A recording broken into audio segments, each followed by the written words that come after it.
Hello and welcome to Gin with Gwynne. I'm Oliver Gwynne, and this is where I give you my off-the-cuff and unrehearsed thoughts on marketing data and philosophy. This week, I have clickbaited you into reading this article or watching this video because I'm actually talking about the lottery.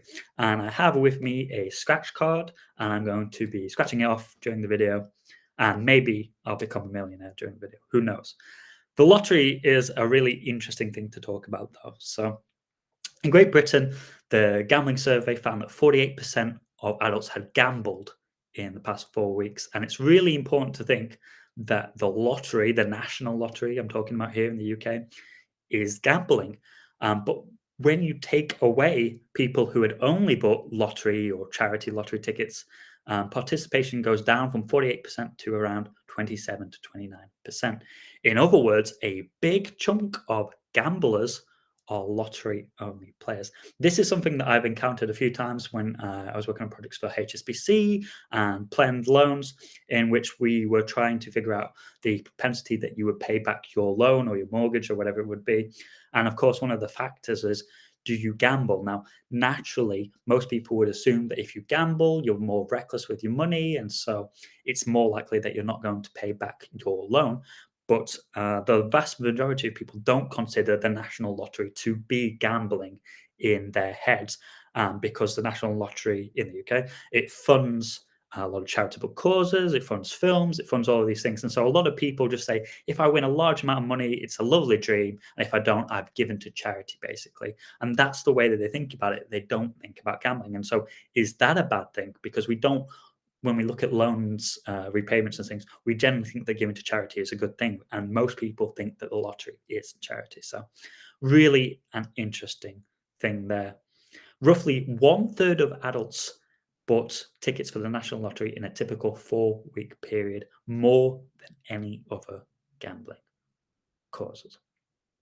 Classical research on state lotteries finds that low income individuals spend a higher percentage of their income on tickets rather than wealthy individuals. One site stated that in the US, households earning under $10,000 a year spent around 3% of their income on lottery tickets. A national survey cited in Psychological Work reports average annual lottery spending around $162, but low income households spend around $289, nearly double in dollar terms. An analysis of low-income US zip codes estimates adults in the poorest 1% of areas spend around 5% of their income on lottery tickets. Why is this important? It's sociological research which shows us that people feel stuck economically. There's no realistic path for them getting out of poverty. And so the lottery is seen as their only shot of making sort of a big life change.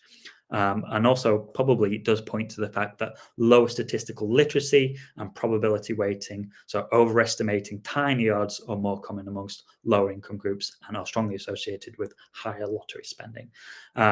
There's a group of people who call the lottery the idiot tax because the odds are so astronomical of you winning. But as I say, somebody wins practically every week. So rare things do happen. In both the US and the UK, roughly half of adults buy lottery tickets at least occasionally.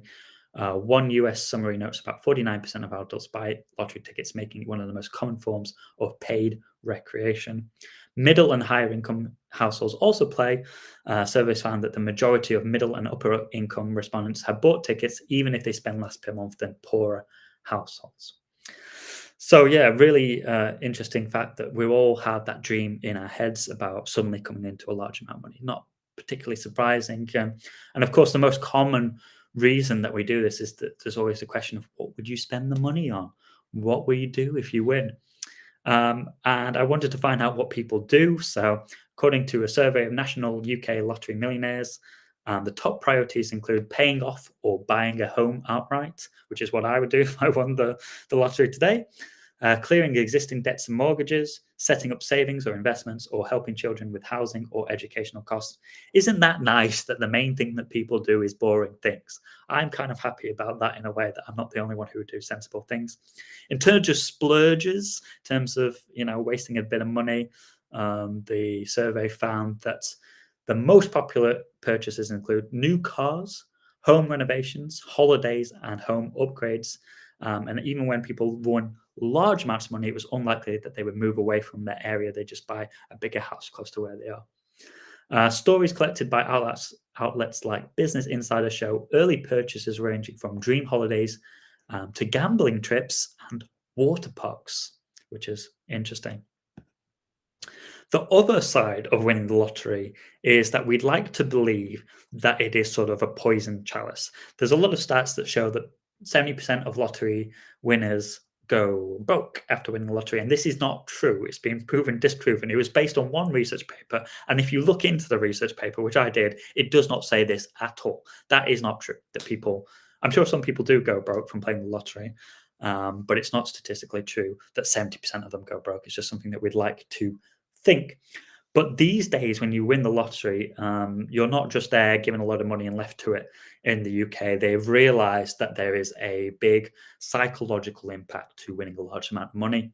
And so they have a team of advisors to help you with things. And I'm not sure what their remit exactly is, but apparently the main thing that they warn about is being too generous too early. Saying yes to every request is one of the most common ways that people erode their windfall. Because the main thing is sudden wealth is a psychological shock. Suddenly you've come into a large amount of money, your entire life outlet and options in life changes. Psychologists describe winners dealing with anxiety, sleeplessness, paranoia about security, and generally feeling overwhelmed by the sheer number of decisions they suddenly need to make. There's also sort of survivorship guilt almost. Imposter feelings are very common with people who suddenly come into lottery wins, because even though we all know it's completely random, winners often ask, why me? And they compare themselves to friends and family in the community, and there's sort of a feeling that they did nothing to earn the money, and so they feel like, I don't deserve this money, and so maybe that leads them to be more wasteful in getting rid of the money because they don't think that they actually deserve this, and it can lead to sort of self-sabotage, reckless spending, giving too much away, or drifting back towards their old financial baseline. This would undoubtedly be some sort of identity shock and a loss of purpose to most of us. In a world where you don't have to work, do you work or do you change your job? I think for a large portion of us, a job is a job and it's a means to an end, and we get the money and we go and do fun things that we want with the money. And so in a world where you've got the money, you then don't have to work. And maybe that lack of purpose is something that can negatively impact you over the long period of time. I've often said that I don't really want to retire. I don't see retirement as a thing that I will do until I absolutely have to. I'm really too old and it's too painful or whatever, because I think having a purpose keeps you going. I've seen everybody in my life that's retired and done nothing afterwards, not done any volunteering, not done any, charity work, not done any like part-time job that they don't have to care about. They have degraded very, very quickly. And so to me, I don't see a scenario in which I want to stop overall. What I do see is a scenario where I get a job, that I don't have to care about necessarily. And it is a job. And at the end of the day, I don't care about it because I've got the money type of thing. And it's just there to keep my brain active and to get me out into public and all that kind of thing. I think a loss of purpose is a bad thing. I've seen the opposite happen many, many times. I've seen loads of people who sold their business. I sold my business, and then they don't have a concrete plan of what's next. And they spend half a year doing nothing and enjoying life and going on holiday. And then after about a year, these are highly motivated people. They're used to doing a large amount of things. They get completely lost. I've seen this time and time again. People who sold their business and a year later, they get completely lost. Most of them decide to do some sort of consulting for a time. They realize that that's not really a route to it. And so they end up working back in another sort of business similar to what they did before. And maybe they can have more of a role where they're less involved in the day-to-day and the grit, and they've got more choice of what kind of stuff that they want to get involved in. But ultimately, I think a lot of them waste like 5 years of their life in selling and then not having a concrete plan of where they go to next. The other sort of negative thing is not psychologically, but with relationships and sort of social fallout. So a lot of qualitative, qualitative studies. I used to work in market research. I can't say the word qualitative. And case studies show that extended family, old acquaintances, and strangers will ask you for money. Can you help me with my mortgage? Can you help with this? And it causes mistrust and isolation because you believe that people are only interested in you for your money. I did see a documentary a few years ago about lottery winners who said they suddenly had people coming out of the woodwork and asking for money that they didn't care before. They had a lot of people being really nice to them and they thought that they were actually interested in them, and it turned out that they just wanted the money. One guy I always remember, he said like he offered to take his 4 friends on a holiday, and the holiday would have been somewhat expensive, and he said, but they never asked me if I wanted to go on their holiday. And okay, the holiday would have been to Butlins or something, but I would have still wanted to go. And so it can really affect your perception of relationships, and if people are trying to use you for your money. I can only imagine what it's like for celebrities when they are well known as well, and so you've got the other aspect of not just the money and the fame, but you've got being known for something as well. A classic Canadian US study found that even when somebody wins big, their neighbors increased visible consumption and borrowing and are more likely to go bankrupt. Their neighbors, this is, whilst trying to keep up with the winner's perceived lifestyle. And so, in terms of long term mental health and happiness, a large Swedish study tracking lottery winners from 5 to 22 years, not age, I assume, but length, after big wins, found sustained increase in overall life satisfaction. So, even though there are all these negative, generally speaking, people are happier with their life compared to the controls, with no sign of the effect fading over a decade. However, the effect on day-to-day happiness and mental health symptoms, such as depression and anxiety, was smaller, suggesting that money improves how you evaluate your life, but not necessarily in your moment-to-moment mood. Not everybody thrives, of course, after they've won the lottery. Some crash. Economic studies show that jackpot winners are still likely to go broke. If you win a small amount versus a big amount, you're still likely to go broke. It doesn't affect you if you win a large amount of money versus a small amount of money. And there's a lot of famous individual cases like William Bud Post, who won $16.2 million and ended up broke in legal trouble, which illustrate how unprocessed emotional turmoil and bad choices can destroy us from within. This also points to something that's really interesting, which is a lack of financial intelligence that people have. I think there's a lot of banks and there's a lot of organizations now that finally are trying to teach people about investments and money and all of this kind of thing. And I know loads of great organizations that are doing this for kids and for women in particular, and everybody.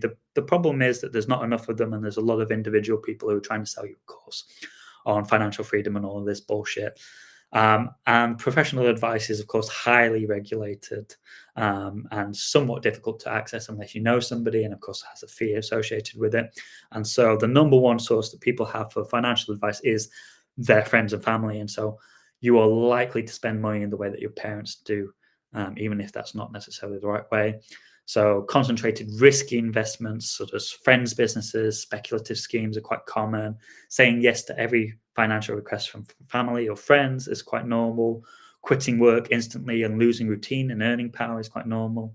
And not planning for tax, inflation, or long-term care, also quite normal. And so the lottery, it would be very nice, of course, to win, but only if you, first of all, take a moment, seek professional advice, take your time, and plan things out. But I'm sure it's a nice problem to have.